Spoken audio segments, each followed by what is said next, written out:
Bonjour et bienvenue à vous. C'est l'heure de l'invité de la rédaction. Aujourd'hui, l'actualité nous amène à Rabat où se tenait hier la cérémonie de clôture de présentation du projet Améliorer l'accès aux droits des réfugiés en Afrique du Nord, Maroc. Il s'agit d'un projet cofinancé par l'Union européenne et mis en œuvre par le Haut Commissariat des réfugiés en partenariat avec la Fondation Orient-Occident et l'Association marocaine de planification familiale. Un projet qui porte ses fruits et qui s'inscrit dans la politique globale migratoire du Maroc, une politique volontariste. On en parle tout de suite avec notre invité, Monsieur François Rebé-Degas, représentant du Haut Commissariat aux Nations Unies pour les réfugiés au Maroc. Bonjour à vous et merci d'avoir accepté notre invitation. Bonjour. Alors, améliorer l'accès aux droits des réfugiés en Afrique du Nord, Maroc, c'est le nom du projet destiné à élargir les droits des réfugiés au Maroc qui a été présenté hier, ou plutôt ses résultats. Revenons d'abord sur les objectifs majeurs du projet. Alors, merci. D'abord, c'est un projet qui a été financé par l'Union européenne sur une période de 2 ans, en 2020 et 2021. Et c'est un projet qui s'est décliné sur 4 axes principaux, l'accès à la santé, l'accès à l'éducation, le soutien psychosocial, si important en des temps de pandémie, et également concernant l'aide d'urgence aux réfugiés sous forme d'aide financière.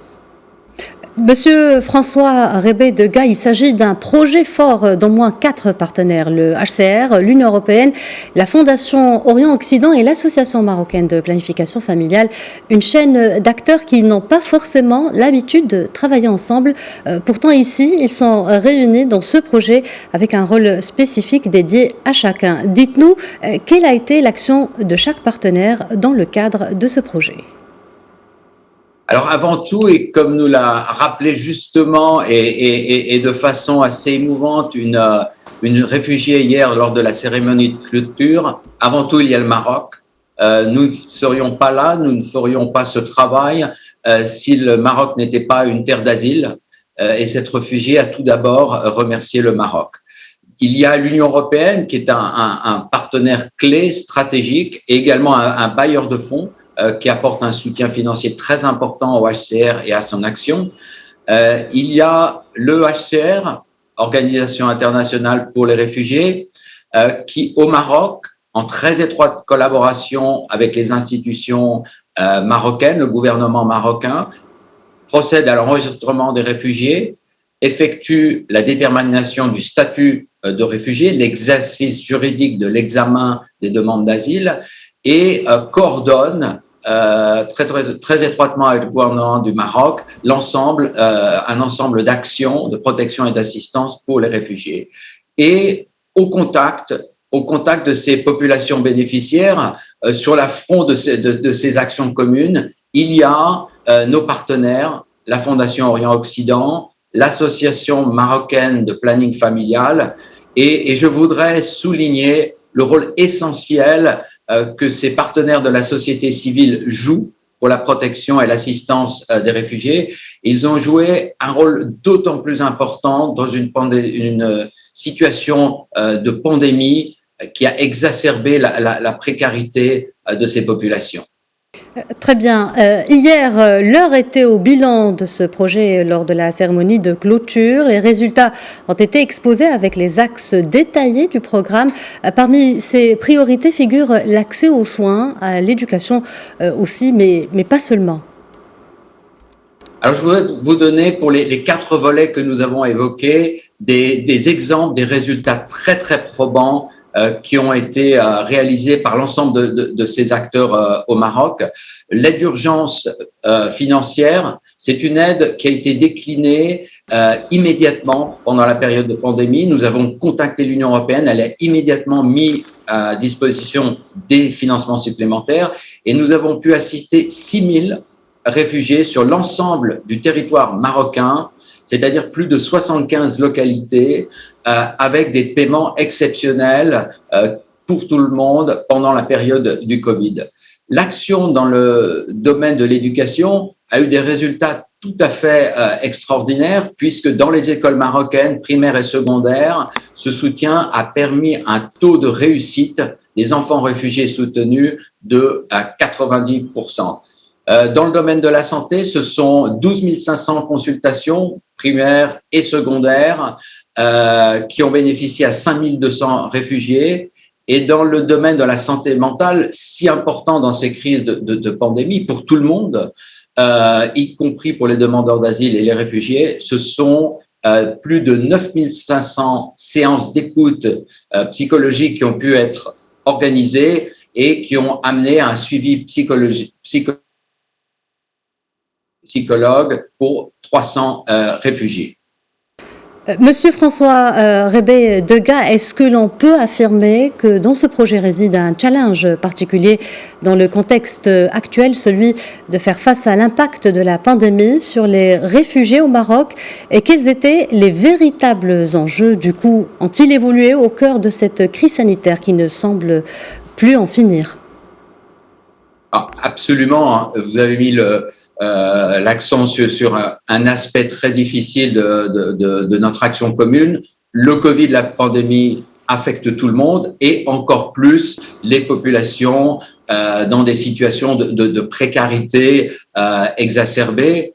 Et à cet égard, je voulais revenir sur ce qu'avait démontré la très belle étude conduite par le Haut Commissariat au Plan à l'automne 2020, qui avait montré que pendant la période de confinement strict, 9 réfugiés sur 10 avaient perdu pendant cette période leur emploi.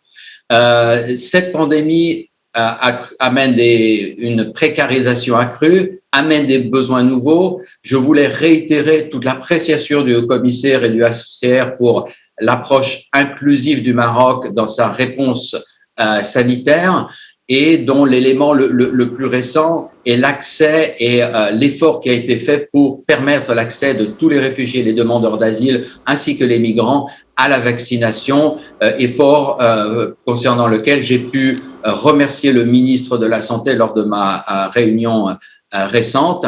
Alors, cette période amène des défis. Elle requiert une adaptation permanente dans la communication, notamment avec les communautés réfugiées et demandeurs d'asile, mais dans un contexte aussi où leur nombre ne cesse d'accroître, ils demandent des besoins accrus. Et donc, nous continuons ensemble avec nos partenaires ce travail très important de levée de fonds, de recherche de moyens supplémentaires pour permettre de continuer notre action dans des temps qui sont de plus en plus difficiles.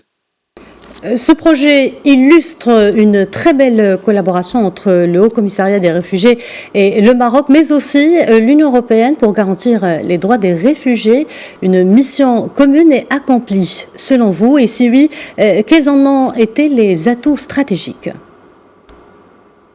Alors, tout d'abord, je crois que c'est une action en commun déclinée sur 2 ans qui a véritablement démontré une symbiose, une unité d'action, mais une unité d'action dans le cadre d'une vision nationale, une vision marocaine qui a été formulée, établie à l'initiative de Sa Majesté le roi Mohamed VI avec le développement de la politique nationale immigration et asile.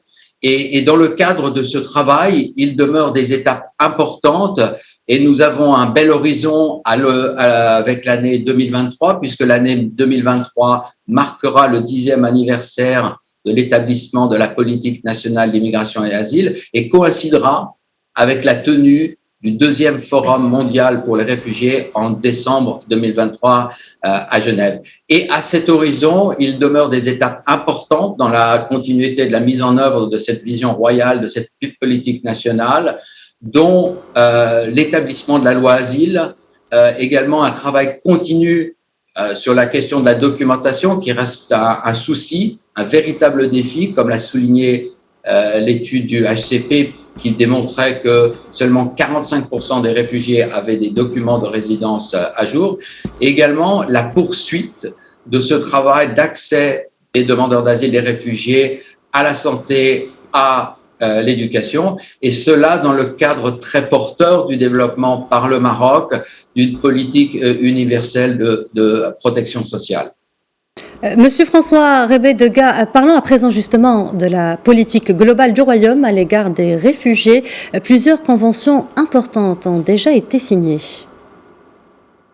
Alors, tout à fait. Dans le cadre du pacte mondial pour les réfugiés et de l'assemblée de tous les acteurs œuvrant à la protection et à l'assistance des réfugiés tous les 4 ans au niveau mondial, que l'on appelle le Forum global pour que nous appelons le Forum global pour les réfugiés, le pacte mondial appelle de ses voeux la participation de tous les pans d'une société à ce travail en faveur des réfugiés.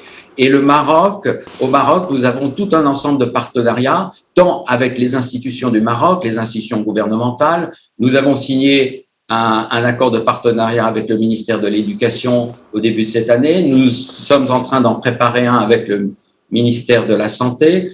Nous avons également signé l'année dernière un très bel accord avec le Conseil national de l'Ordre des médecins. Nous avons également, je l'ai mentionné, une très très belle et ancienne collaboration avec le Haut Commissariat au Plan, avec lequel nous avons également récemment signé un accord de partenariat.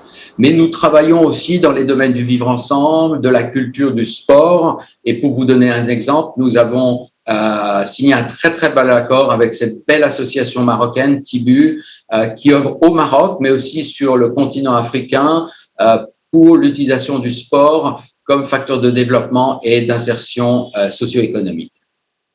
Une dernière question que nous inspire l'actualité. Omar Zneber, l'ambassadeur représentant permanent du Maroc à Genève, a réitéré hier l'appui du Royaume à l'action du HCR pour les réfugiés et aux efforts internationaux de solidarité en faveur des populations déplacées ou réfugiées. Quelques mots pour finir sur cet engagement du Maroc sur son territoire, mais aussi au-delà de ses frontières. Alors, je dirais que dans un monde qui perd de plus en plus ses repères, l'action du Maroc dans le domaine de l'asile est une action de référence. Elle est une action de référence tant sur le plan national, tout en reconnaissant qu'il reste des éléments importants à venir, comme la passation de la loi asile, mais également sur le plan international, où le Maroc a depuis plus de 20 ans un engagement affirmé et très important sur les questions de mobilité, et qui récemment, dans le domaine de l'asile, s'est plus particulièrement manifesté dans le rôle très important du Maroc, dans la préparation, le suivi, la mise en œuvre du pacte mondial pour les réfugiés en 2018, la tenue du premier Forum mondial en décembre 2019 et très très prochainement sa participation à la réunion de mi-parcours entre le Forum mondial de 2019 et de 2023 qui se tiendra dans quelques jours à Genève. Donc un rôle référent du Maroc tant sur le plan national que pour son engagement sur les questions de mobilité forcée au point de vue international et également africain avec l'ouverture cette année de l'Observatoire de l'Union africaine pour les migrations à Rabat.